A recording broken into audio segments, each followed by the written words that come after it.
ইরানের সিরাজ শহরে অবস্থিত শাহ চেরাগ মসজিদটি স্থাপত্য জগতের এক অনন্য বিস্ময়। ফরাসি ভাষায় শাহ চেরাগ শব্দের অর্থ হল আলোর রাজা বা আলোর সম্রাট।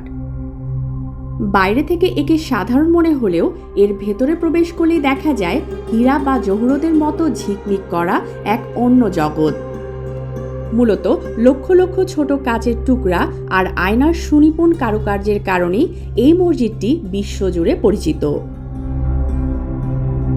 এই মসজিদের দেয়াল এবং বিশাল গম্বুজের প্রতিটি ইঞ্চি ঢাকা পড়েছে ছোট ছোট কাচের টুকরো দিয়ে।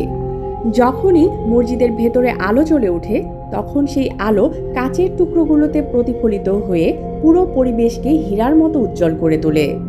এই বিশেষ ধরনের শিল্পকর্মকে বলা হয় আয়নাগাড়ি, যা পারস্যের কয়েকশো বছরের পুরনো এক ঐতিহ্য। শাহ চেরাগ মসজিদের ভেতরে গেলে দেখা যায় এক ধরনের স্নিগ্ধ সবুজ আলোর আভা।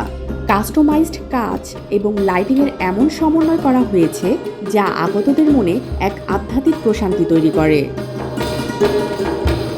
শুধু কাচ নয়, এখানে ব্যবহার করা হয়েছে দামি মার্বেল পাথর এবং সোনারূপার কারুকার্য, যা এর জৌলুসকে কয়েক গুণ বাড়িয়ে দিয়েছে।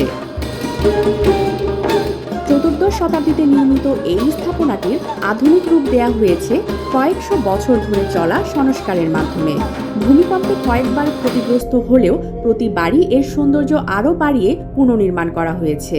বর্তমানে এই ঝলমলে রূপটি মূলত দক্ষ কারিগরদের বছরের পর বছরের সূক্ষ্ম পরিশ্রমের ফল। স্থাপত্যের ভাষায় একে বলা হয় এমারেল্ড মস্ক বা পান্নার মসজিদ। এর প্রতিটি কাচের টুকরো যেন এক একটি নক্ষত্র। ধর্মীয় গুরুত্বের পাশাপাশি এই চোখ ধাঁধানোর সৌন্দর্যের কারণে শাহ চেরাগ আজ বিশ্ব পর্যটকদের কাছে এক অবশ্য দর্শনীয় স্থান। মানুষের হাতের কারুকার্য যে কতটা অবিশ্বাস্য হতে পারে, এই মসজিদটি তার সবচেয়ে বড় প্রমাণ। স্মিতা ইফতেখার, ডেস্ক রিপোর্ট, আলোকিত স্বদেশ।